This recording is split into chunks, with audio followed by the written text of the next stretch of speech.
Hello, Scorpio, and welcome to your reading for the week of November 20th, 26th, 2023. This is a reading for you if you are Scorpio Sun, Scorpio Rising, Scorpio Moon, or you have some other strong Scorpio aspect in your chart. This reading may apply to you. If you are new to this channel, please welcome in. First of all, welcome to I hope that you find this reading enlightening and that you get something out of it that is useful to you.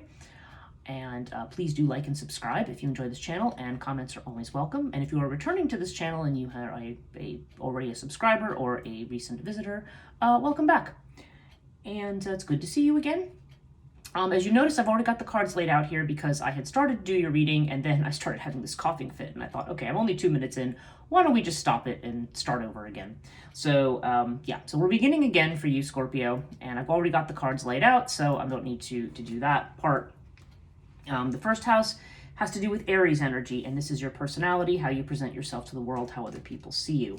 And you've got fire right now, so I mean, you are Scorpio's a water sign, but you have very strong fire energy right now. So this says to me that you are, you may be feeling inspired, you may be feeling rather intense. You may also just be, this often comes up when we are breaking connections with the past, breaking connections with stuff, people, situations, stuff that don't serve us anymore, okay? So this may be evident in your personality. You may be kind of going through an overhaul, clearing space in your life for you and what you need to do. Yeah, and you have it with the Fool. So the Fool is a card of setting yourself free, okay? Setting yourself free, taking risks, just making a fresh start. So I feel like, you may be getting rid of a lot of emotional baggage around this time that you've had, which is good. The second house here has to do with money, possessions. This is the house of Taurus. And it can also have to do with your values. Okay, so you've got the Scarab card with the Ten of Fire, which is the suppression card. And this says to me that you have been overwhelmed. You may be working too hard. Money may be a real burden or a real issue, okay? And there is something that you have to drop. I mean, this suppression, there's energy that's being held back that needs to be released.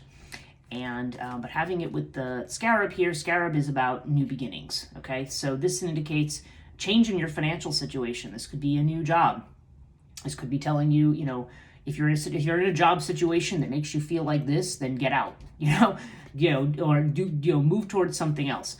If money has just been a pressure in general, this does indicate that there's going to be some kind of a change, some kind of relief on the way. So take that as it resonates. Doesn't necessarily mean like a job change or anything for everybody, but there does seem like there's going to be some new opportunities or new income, new things happening with your income that will alleviate this.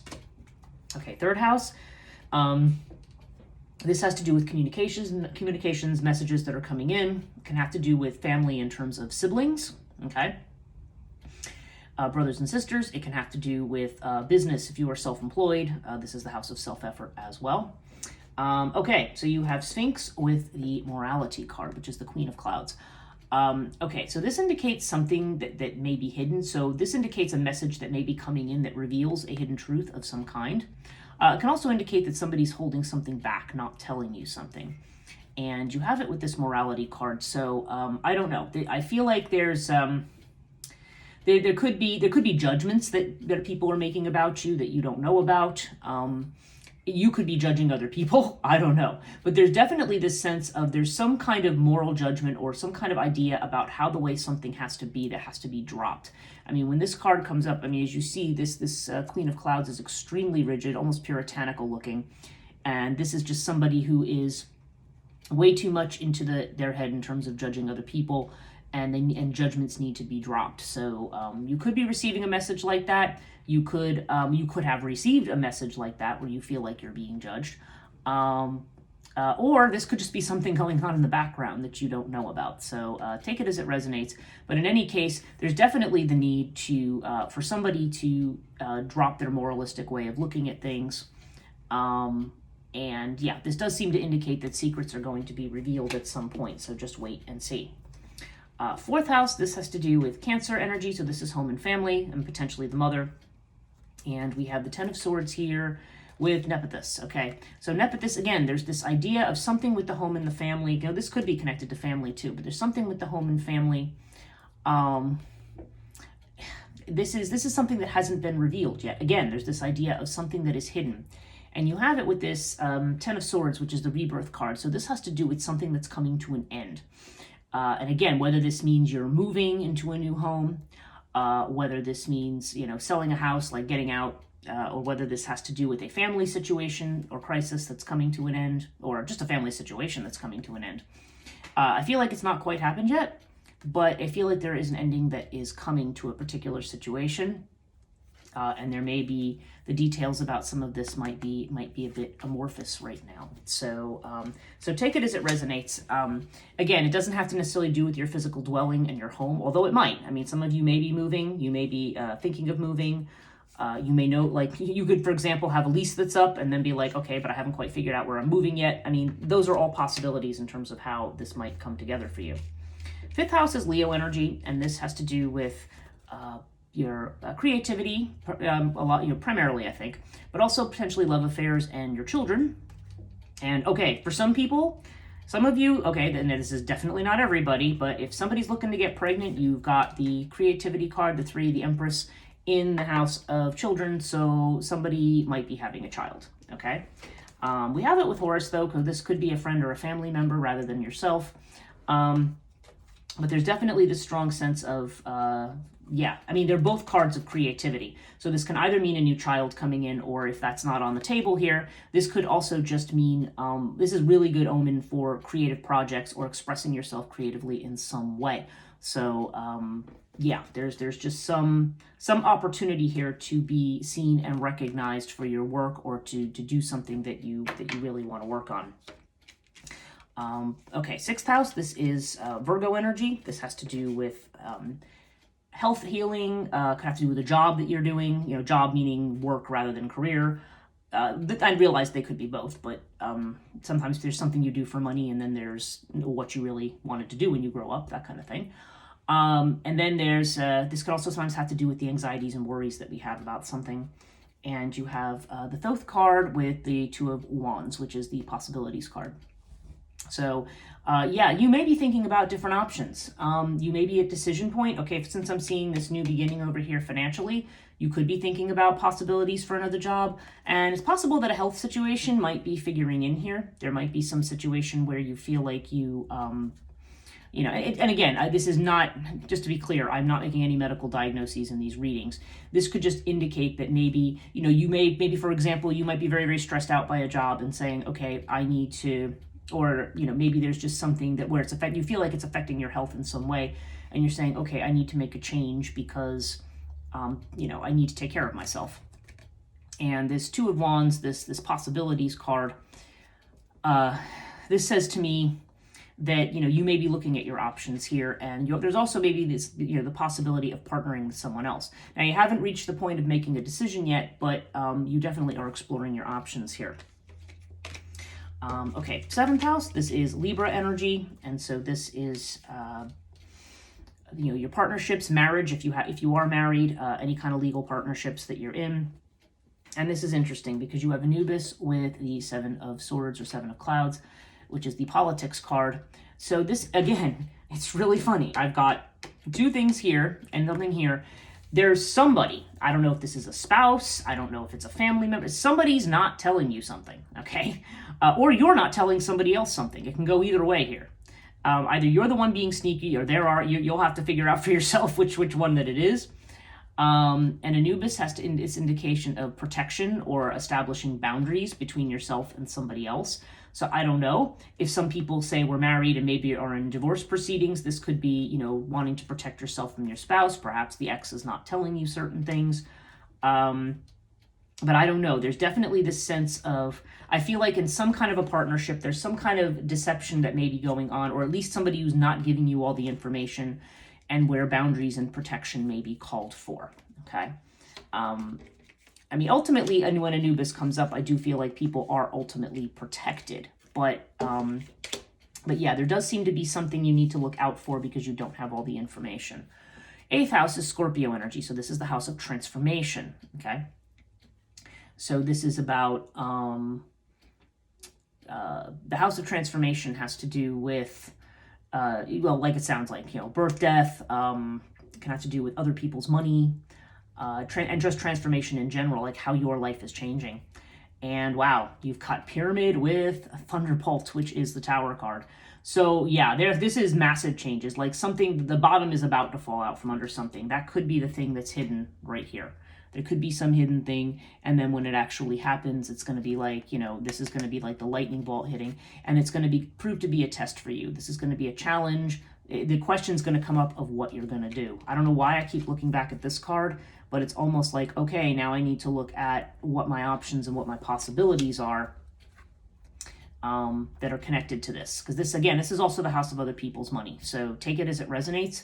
But there's something here, there's something that's coming to an end, and that you're going to be challenged. This is almost like an initiation. You're like going to be challenged and tested, saying, okay, what is it that I'm going to do to respond to this situation, whatever it is. But whatever's going away, ultimately, even if it initially seems like a crisis, it's actually going to be for the best thing for you. Okay, so because what the Tower does is it removes all obstacles that are anything that is false, any kind of a structure that is false, and that is the house of cards, so to speak. Anything that's not built on a firm foundation is going to fall down, and then you have a chance to rebuild it the right way. Okay, 9th house is Sagittarius energy, so this could have to do with long journeys. This could have to do with going back to school, higher education, something like that. This can also just have to do with higher learning or spirituality. And wow, you got Winged Disc with the Page of Rainbows or the Page of Pentacles. So yeah, there's definitely a strong sense of studentship here. So at least for someone, this could be a decision to go back to school, and this would be saying that is the right decision.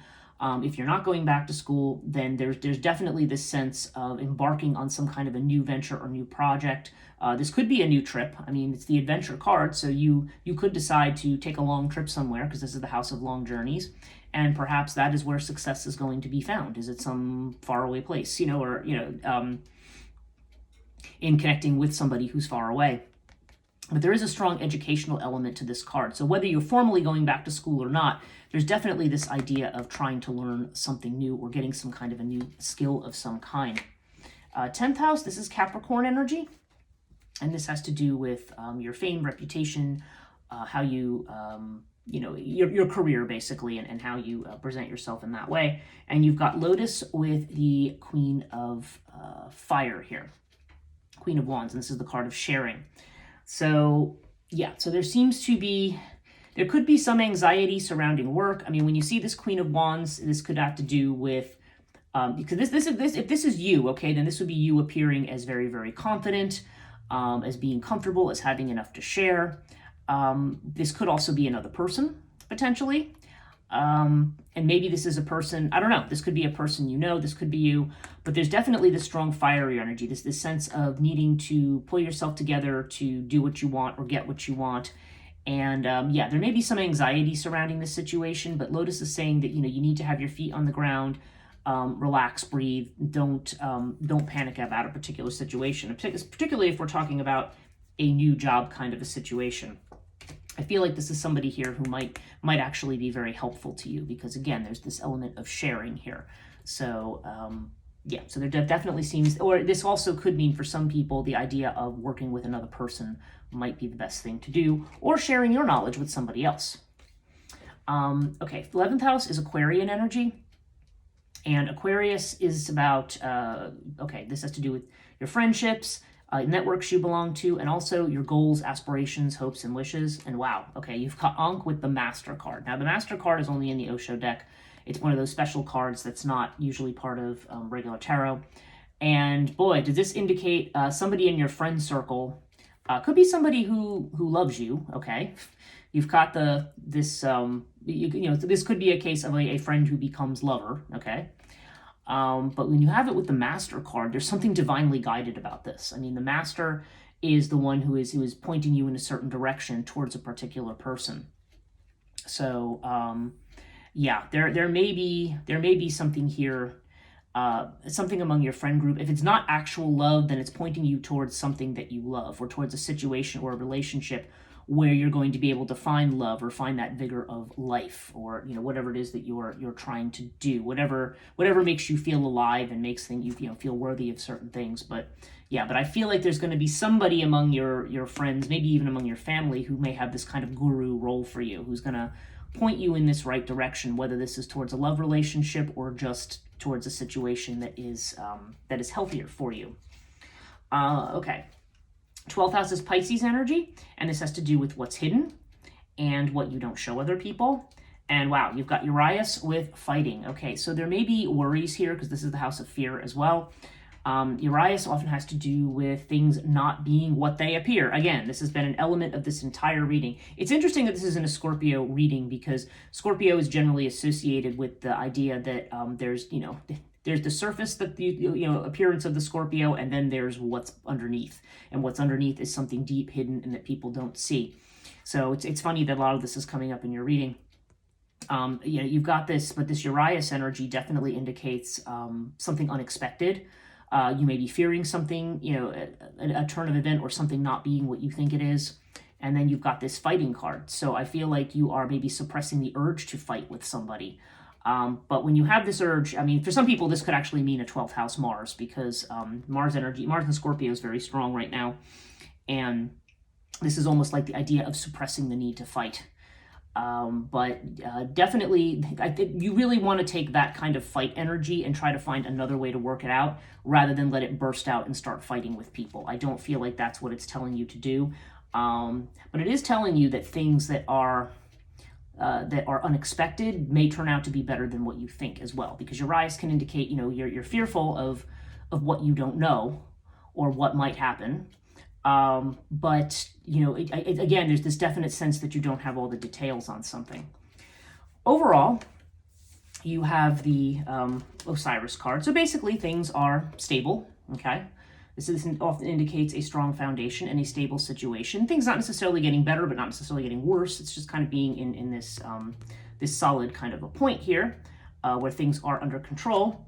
And you have this trust card. So this is the person taking, again, there's this leap of faith. You see these people who are just about to leap.